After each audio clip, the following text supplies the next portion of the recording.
সমস্ত লেবাসধারী টুপি আর পাঞ্জাবি জুব্বাধারী বিশ্বনবীর আশেক বলে নিজেদেরকে দাবি করছেন, আর এই কোরআনের মাহফিলগুলোকে বাধাগ্রস্ত করছেন। কিয়ামতের দিন আল্লাহর কাঠগড়ায় আপনাদেরকে দাঁড়াতে হবে।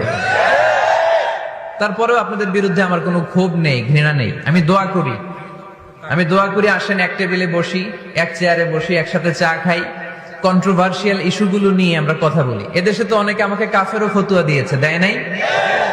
যে মুহতারাম আলেম দিন আমাকে কাফের ফতুয়া দিয়েছে, ওনার নামটা উচ্চারণ করে আমি কিছু বলেছি? তাদের দলকে কখনো গালি দিয়ে কিছু বলেছি? কারণ আমি লোকজনদেরকে মোটিভেট করতে পছন্দ করি। যেটা হক কথা, যেটা সত্য কথা, যেটা কল্যাণকর কথা, এইটা আমি বলে যাব।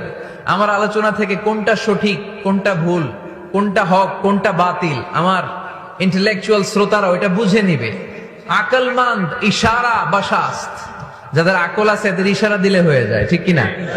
এদেরকে এত ভেঙে চুরে বোঝানো লাগে না। তো এই জন্য আপনাদের কাছে আমি আবেদন করব, যারা এগুলো করছেন এগুলো বন্ধ করেন, এগুলো বন্ধ করেন। দেশের নেতৃত্ব স্থানীয় পর্যায়ে যারা আছেন আপনার তাদেরকেও আমি বলি, আপনারা এগুলো আমলে নেন। কারাই কোরআনের মাহফিল বন্ধ করতে চায় এগুলো আপনারা দেখেন। আওয়ামী লীগ ইসলামের শত্রু নয়, পুলিশ প্রশাসন ইসলামের শত্রু নয়, ইসলামের শত্রু আমরা নিজেরাই। যুগ জামানা পাল্টে দিতে চাই না অনেকজন, এক মানুষই আনতে পারে জাতির জাগরণ। জাতির জাগরণের জন্য কি অনেক লোকের দরকার? একজন মুহাম্মদ সাল্লাল্লাহু আলাইহি ওয়াসাল্লামের মতো লোক দরকার। চিল্লায় বলেন ঠিক কিনা? যিনি গোটা বিশ্বকে নাড়িয়েছেন, গোটা বিশ্বকে কাঁপিয়েছেন। প্রথম যে নিয়ামত আল্লাহ তাআলা বিশ্বনবীর প্রতি নাজিল করলেন, আল্লাহ বললেন আলাম নাশরাহ লাকা সাদরাক। নবী, আপনার হৃদয়কে কি আমি উন্মোচিত করে দেইনি? আপনাকে কি আমি ব্রড মাইন্ডেড বানিয়ে দেইনি? বিষ্ণু ঈসা ইসলাম কি ন্যারো মাইন্ডেড ছিলেন না ব্রড মাইন্ডেড? জোরে বলেন। আমাদের মতো সংকীর্ণ মনা ছিলেন বিশ্বনবী?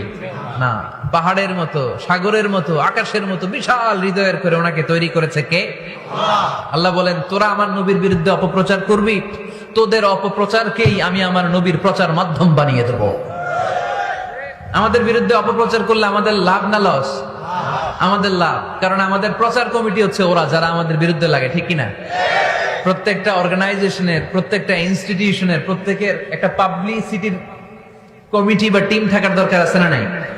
আমাদের পাবলিসিটি করার টিমের দায়িত্ব ওরা নিয়ে নিস।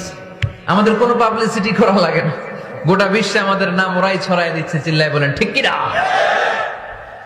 আল্লাহ বললেন, তোরা এই কথা বলিস, তোদের মাধ্যমে আমি আমার নবীর প্রচার করব।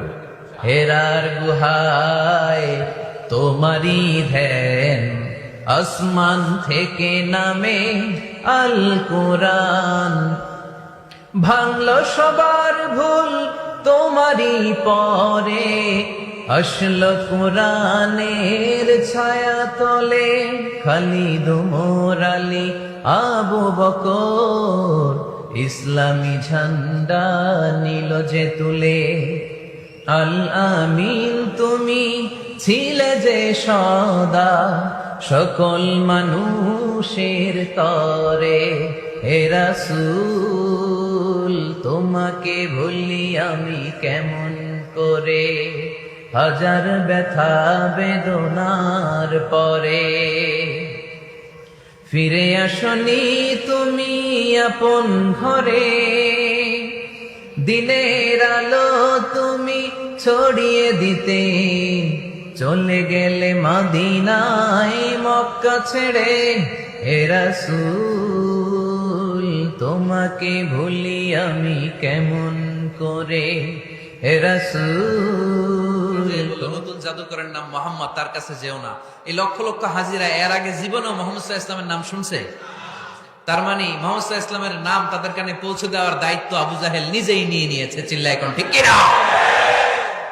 অপপ্রচার প্রচার হয়ে গিয়েছে। আর সবাই মনে মনে ভাবে, কয় কি এত বড় জাদুকর, হজ করি আর না করি, আরে না দেখা যাওয়া যাবে না। বিষ্ণু বললেন, তোরা, আল্লাহ বললেন, তোরা আমার নবীর সুনাম সুখ্যাতিকে থামাবি, তোদের মাধ্যমে আমি বিশ্ব নবীর সুনাম সুখ্যাতি গোটা বিশ্বে বুলন্দ করে দেব।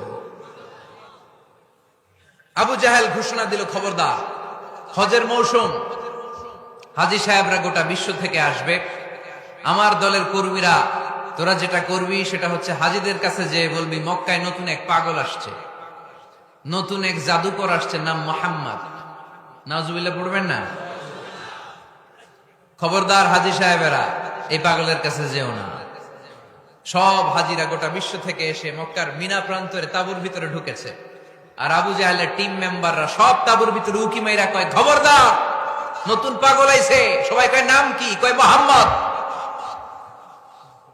নতুন পাগল এসেছে, নাম মুহাম্মদ। নতুন জাদুকর এসেছে, তার নাম মুহাম্মদ। খবরদার, তার কাছে যেও না, তার কথা শোনো না, শুনলে তোমরাও পাগল হয়ে যাবা, তোমরাও পাগল হয়ে যাবা। সে এত বড় জাদুকর, মুহাম্মদ সাল্লাল্লাহু আলাইহি ওয়াসাল্লাম এত বড় জাদুকর, তার জাদু দেখলে, তার কথা শুনলে হাজবেন্ড ওয়াইফের মধ্যে সম্পর্ক বিচ্ছিন্ন হয়ে যায়। সে এত বড় জাদুকর, তার কথা শুনলে বাবা আর ছেলের সম্পর্ক ছিন্ন হয়ে যায়।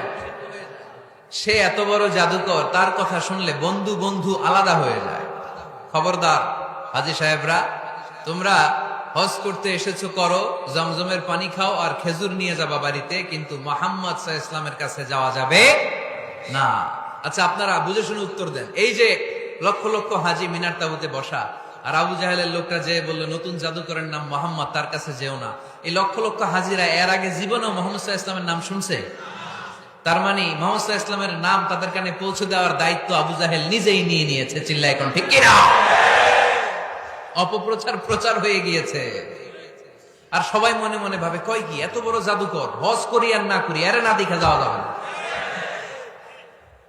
হজ তাড়াতাড়ি কোন রকম সাইরা এই জাদুকরের কাছে আগে যাবো, দেখি কেমন জাদু দেখায়, দেখি কত বড় ম্যাজিশিয়ান, দেখি তো কত বড় পাগলের। কারণ আল ইনসানু হারিসুন আলা মা মুনিআ, মানুষকে যেটা নিষেধ করা হয় বেশি, মানুষ এটা করতে চায়।